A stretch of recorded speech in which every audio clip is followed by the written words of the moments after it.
शेतकऱ्यांचा गुढीपाडवा गोड. नमो शेतकरीचा 8वा हप्ता शेतकरी बांधवांच्या खात्यामध्ये जमा होण्यास सुरुवात. या जिल्ह्यांमध्ये आणि या शेतकरी बांधवांनाच इथं मिळणार आहे. जर तुम्हाला हप्ता मिळालेला नसेल तर तुम्ही हा व्हिडिओ शेवटपर्यंत बघा. गुढीपाडव्यानिमित्त सर्व शेतकरी बांधवांसाठी आनंदाची बातमी येत राहता. गुढीपाडव्याच्या पार्श्वभूमीवर राज्यातील केंद्र सरकार आणि राज्य सरकार आता जे की इथं PM किसानचा हप्ता इथं जमा झालेला आहे, त्या पाठोपाठ जाता जे की इथं नमोचा 8वा हप्ता सर्व शेतकरी बांधवांच्या DBT खात्यामध्ये गुढीपाडव्यानिमित्त जमा होण्यास सुरुवात झालेली आहे. ज्यांना कोणाला पैसे आले नसतील तर अशाने व्हिडिओ शेवटपर्यंत बघा. तर 13 मार्चला PM किसानचे 2000 रुपये इथं जमा झालेले आहे. तर त्या पाठोपाठ असता 2000 रुपये जे की इथं नमो शेतकरीचा 8वा हप्ता या जिल्ह्यांमध्ये आता अमरावती, अकोला, वाशिम, बुलढाणा, यवतमाळ, नागपूर, चंद्रपूर, नांदेड, लातूर, परभणी तर या जिल्ह्यांचा मध्ये समावेश आहे. यानंतर येथे जालना. तर अमरावती, अकोला, वाशिम, बुलढाणा, यवतमाळ, नागपूर, चंद्रपूर, नांदेड, लातूर, परभणी, जालना तर यासारख्या जिल्ह्यांचा मध्ये समावेश आहे. राज्यातील किती शेतकऱ्यांना लाभ इथं मिळणार आहेत तर यामध्ये महाराष्ट्रातील सुमारे 80 ते 90 लाख शेतकऱ्यांना या योजनेचा लाभ मिळणार आहे. तर आता जे शेतकऱ्यांचं नाव यादीमध्ये आहे ते तर आता यादीमध्ये नाव नसेल तर तुम्हाला पैसे इथं नमो शेतकरीचा 8वा हप्ता इथं जमा होणार नाही. तर आताच्या घडीची सर्वात मोठी अपडेट म्हणजे जे की गुढीपाडव्यानिमित्त सर्व शेतकरी बांधवांच्या खात्यामध्ये पैसे इथं जमा केले जाईल. PM किसानचा हप्ता 13 मार्चला इथं जमा झालेला आहे. त्या पाठोपाठच आता गुढीपाडव्यानिमित्त नमोचा 8वा हप्ता सुद्धा खात्यामध्ये जमा होण्यास सुरुवात. यामध्ये कोणत्या शेतकऱ्यांना पैसे तर मिळणार आहे तर आता PM किसानचे योजनेत नाव असलेले शेतकरी मी पहिले सांगितलं होतं की ज्यांचं यादीमध्ये नाव आहे तर अशा शेतकरी बांधवांना नमोचा 8वा हप्ता इथं येणार आहे. त्याचप्रमाणे आधार लिंक खाता आहे, EKYC पूर्ण आहे. तर ज्यांनी कोणी PM किसानची EKYC केलेली नसेल तर लगेच करून घ्या. ज्यांनी कोणी PM किसानची EKYC केलेली नसेल तर अशा शेतकरी बांधवांना नमोचा हप्ता इथं मिळणार नाही. तर आता नमो शेतकरी महासन्मान निधी योजनेबद्दल एक मोठी अपडेट आलेली आहे. तर आता वार्षिक जे की 6000 रुपये मिळते तुम्हाला, जे की 4 महिन्यानंतर 2000 आणि 2000 असे वर्षाकाठी तुम्हाला 6000 रुपये जे की नमो शेतकरी महासन्मान निधी योजनेचे दिले जाते. तर PM किसानचे 6 आणि नमोचे 6 असे मिळून तुमच्या खात्यामध्ये एकूण 12,000 रुपये इथं जमा केले जाते. तर आता नमो शेतकरी महासन्मान निधी योजनेचा 8वा हप्ता जे की या जिल्ह्यांमध्ये जमा होण्यास सुरुवात झालेली आहे. आता या संपूर्ण जिल्ह्यांची यादी आपण इथं पाहणार आहे. त्यानंतर तुमचं नाव यादीमध्ये कशा पद्धतीने तर पाहायचं आहे ते सुद्धा आपण इथं पाहणार आहे. साताऱ्यामध्ये नमो शेतकरीचे 2000 रुपये जमा होण्यास सुरुवात. PM किसानचे देखील 2000 रुपये शेतकरी बांधवांच्या खात्यामध्ये जमा झालेले आहे. सांगली, कोल्हापूर, पुणे, सोलापूर, अहमदनगर, नाशिक, धुळे, नंदुरबार, जळगाव तर या जिल्ह्यांचा मध्ये समावेश आहे.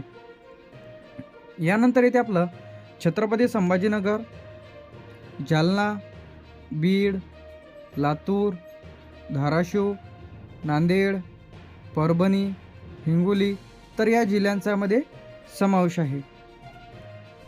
यानंतर येते आपलं अमरावती, अकोला, वाशिम, बुलढाणा, यवतमाळ, नागपूर, वर्धा, भंडारा, गोंदिया, चंद्रपूर, गडचिरोली तर या जिल्ह्यांचा मध्ये समावेश आहे. यानंतर येते रायगड, रत्नागिरी, सिंधुदुर्ग, ठाणे, पालघर, मुंबई शहर, मुंबई उपनगर. तर आता जे की 8वा हप्ता मिळण्याचा जो काही मार्ग इथं मोकळा झालेला आहे. तर आता बरेच दिवसांपासून जे काही यूट्यूबवर त्याचप्रमाणे व्हिडिओ आलेले होते की PM किसानचा हप्ता आता 22वा हप्ता 13 मार्चला इथं जमा झालेला आहे. त्या पाठोपाठच आता गुढीपाडव्यानिमित्त शेतकऱ्यांच्या खात्यामध्ये नमोचा 8वा हप्ता जमा होण्यास सुरुवात. 7वा हप्ता जे काही सर्व शेतकरी बांधवांना सप्टेंबर 2025 मध्ये इथं जमा झालेला होता. तर यामध्ये जे काही पात्र शेतकरी बांधवांना इथं निधी खात्यामध्ये येत आहेत. यानंतर आता 2025 मध्ये बरेच शेतकरी यामधून अपात्र ठरलेले आहेत. तर आता नमो शेतकरी महासन्मान निधी योजनेचा जो काही 8वा हप्ता आहे जे की 2000 रुपये जे की सर्व शेतकरी बांधवांच्या तर आता किती पैसे इथं मिळणार आहेत तर आता सर्वप्रथम यामध्ये 8वा हप्ता जे की जमा होईल थेट DBTच्या माध्यमातून सर्व शेतकरी बांधवांच्या खात्यामध्ये जमा केला जाईल. तर आता यादीमध्ये नाव पाहण्यासाठी गुगलवरती जाऊन तुम्हाला PM किसान असं सर्चमध्ये टाका, वेबसाईट उघडा, बेनिफिशरी लिस्टवरती क्लिक करा, आपला स्टेट निवडा, आपलं जे काही स्टेट आहे महाराष्ट्र, त्यानंतर आपला जो काही जिल्हा आहे तालुका सिलेक्ट करा, गेट रिपोर्टवरती क्लिक करा. तर त्या यादीमध्ये तुमचं नाव आहे की नाही चेक करा. नमो शेतकरी महासमाधी योजनेचा 8वा हप्ता. जर तुम्हाला पैसे आले नसतील तर तुम्हाला काय करायचं आहे ते आपण इथं पाहणार आहे. सर्वप्रथम आता तुम्हाला KYC पूर्ण नाही, तर आता बरेच शेतकरी बांधवांची KYC पूर्ण नसते. PM किसानच्या ऑफिशियल पेजवरती जाऊन तुम्ही तुमची KYC करा किंवा CSC सेंटरला भेट देऊन सुद्धा तुम्ही तुमची KYC करू शकता. एक OTP थ्रू, एक बायोमेट्रिक थ्रू. जर तुम्ही KYC केली नाही तर तुम्हाला पैसे इथं येणार नाही. दुसरं जे आहे यामध्ये आधार लिंक नाही.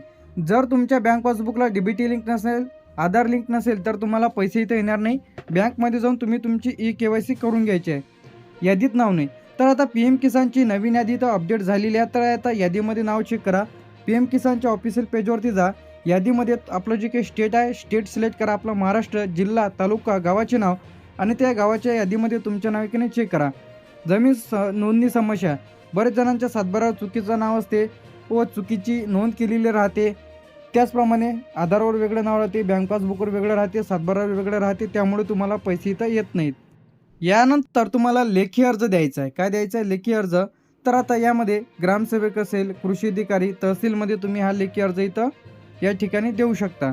तर यासोबत तुम्हाला जे कागदपत्र इथं जोडायचे आहे, आधार कार्ड, बँक पासबुक, 7/12/8, यानंतर PM किसान नोंदणी क्रमांक हे तुम्हाला द्यायचं आहे. तर नमो शेतकरी महासमाधी योजना लेखी अर्ज नमुना. तर माननीय कृषी अधिकारी, ग्रामसेवक. तर आता यामध्ये नमो शेतकरी महासमाधी योजनेचा हप्ता मिळण्याबाबत अर्ज. तर अशा प्रकारचं लिहायचं आहे. जसाच्या तसा अर्ज लिहा. तुमचं नाव लिहा इथं, तुमचं गाव, तालुका, जिल्हा. तर आता हे संपूर्ण याचं तुम्ही स्क्रीनशॉट काढून घ्या. दिनांक करा. अर्जदाराचे संपूर्ण नाव लिहायचे इथं तुम्हाला. नाव लिहिल्याच्या नंतर तुम्ही इथं साईन करायचे आहे. तर हा जो अर्ज आहे तुम्हाला तलाठी यांच्याकडे द्यायचा आहे. तर आता तहसीलमध्ये नेऊन द्यायचं आहे. तर आता जे काही गुढीपाडानिमित्त जे काही पैसे इथं नमोचा 8वा हप्ता इथं जमा झालेला आहे. तर लगेच तुम्ही तुमचं खातं तपासा. PM किसानचा हप्ता इथं अखेर जमा झालेलाच आहे. त्या पाठोपाठ आता नमोचा सुद्धा 8वा हप्ता खात्यामध्ये आलेला आहे.